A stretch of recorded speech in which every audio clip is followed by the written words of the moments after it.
Hey guys and gals, what's up? This is Gimli1357 here, and I'm going to be showing you a little overview of what's new with the Xbox One on the dashboard, or the home as it is now called. So, as you can see, it has a similar tile system as the Xbox 360 did and Windows 8 has, which matches fairly well and works good with things like Smart Glass will be updated soon. And so one of the first things I would recommend doing is getting some of the cool apps that are available but are not installed by default. Some of them will even be pinned to the left side, but they are not installed, such as SkyDrive and Skype. Um, but they do have an official YouTube app.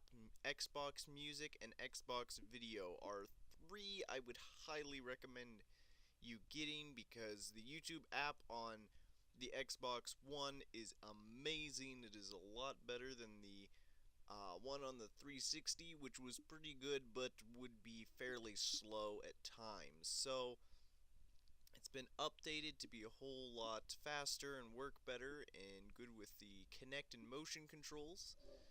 Um, so you can see on the side we have our store where you can get your games, movies, music, and apps.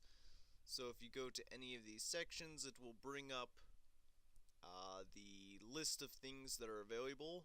So if you have an Xbox One right now, within the week of them being released, there is the Dead Rising 3 Day 1 DLC is available, so you actually do not have to have the Day 1 edition to get the DLC, which gives you Chuck Green and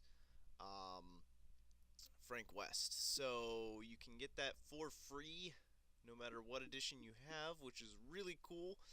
Only for the first week, I believe, that the Xbox One is released. After that, it will either no longer be available or will have to be paid for. Not sure.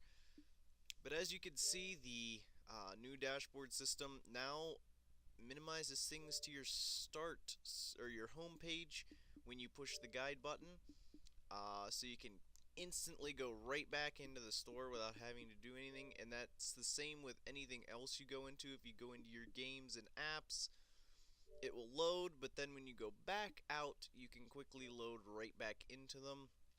And you can also quickly load into the last thing you were in before that. So switching between two things is fairly quick. But every time you load up a third thing, I believe it does reload one of them. I'm not sure exactly how many apps are open all at the same time. If you want to close an app, you have to select it here and push the menu button, which replaces the start button, and you will bring up this and you click quit, and then you can get rid of whatever it was you had open. You can also select them down below if there's something you had open earlier to quit out of whatever apps you had open.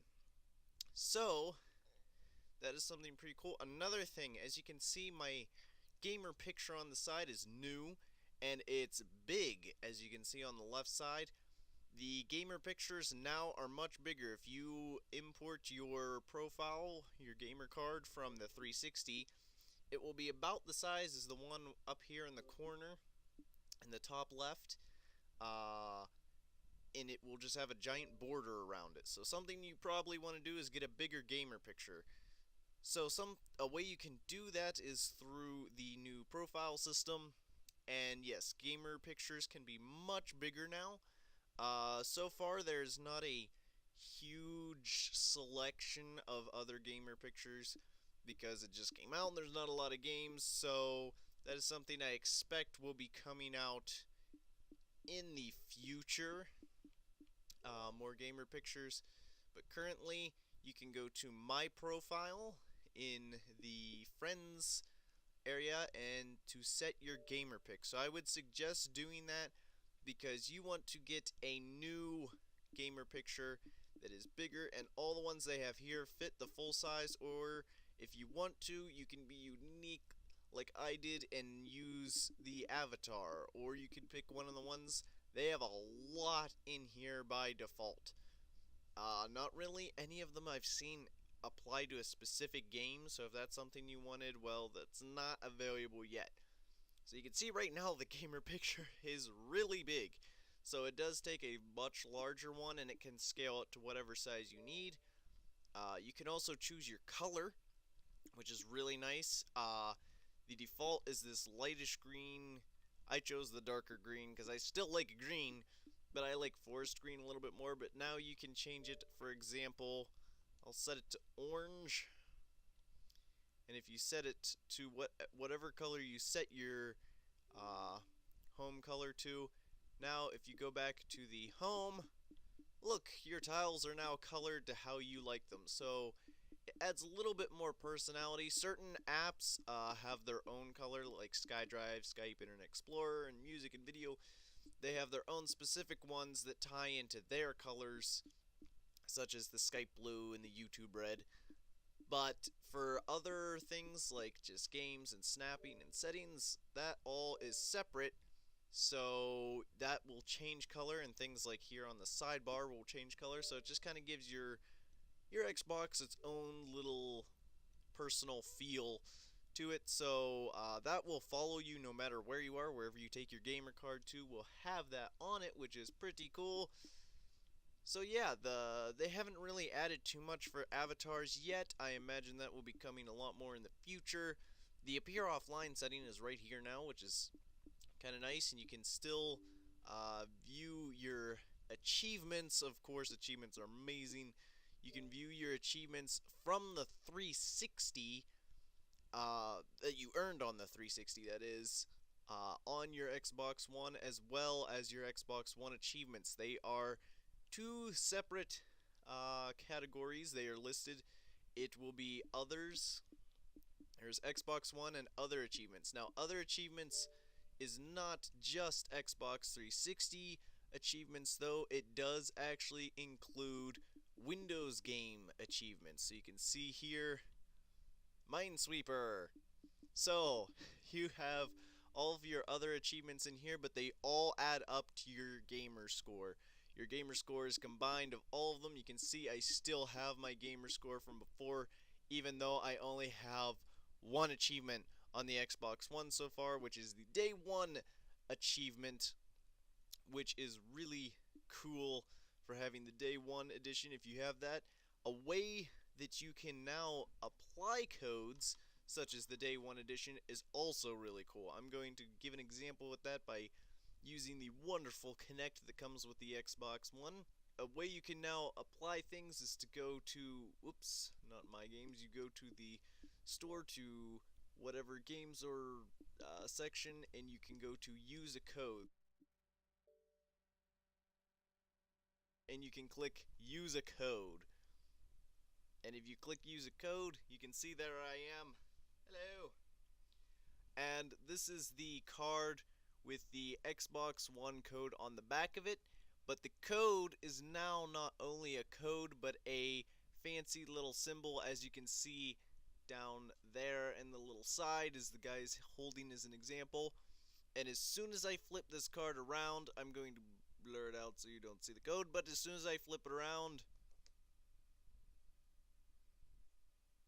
it snaps a picture, immediately recognizes that I held it up. You can also type in the 25-digit code on the back if you want to, but that is incredibly just annoying. So it is really nice that you can now just hold it up to the Kinect and immediately takes a picture of it. And right now it's going to take a little while to load, and it's going to say I already used it because I already applied this, but I'm just using this as an example of the capabilities of Kinect. So you can see this code has already been used. Do you have another one? Try that. So, yes, the code has been used, but it has that function to it now, which is really nice. And yeah, that is basically the overview of the Xbox One. There are a lot of tutorials in the tips and tricks and the let us show you around areas, as well as the discover great apps and features. that will show you a lot of new things that you can do, which is really nice. And just one last thing I'll do is the snap. So you can go into a store area, for example, and you can snap in another thing. You can either go back to the home and click snap, which will then bring up the side panel and you can choose what you want to go there. So I can say, for example, I want to snap party. So if you wanted to have your Xbox Live party on the side, you could do that very easily like that, and you can then push the guide button to switch between the two, or you can use connect commands to say Xbox switch, and you will see it switches right over from one to the other. Xbox switch. So you can switch back and forth between the two. It is really nice that that is available. And as you can see, after you say a command, it brings up the green letters. That is all things you can say to make the Xbox do more things. So when you switch between them, you don't have to keep saying Xbox to keep going to the next things. It is very good for it recognizing stuff like that.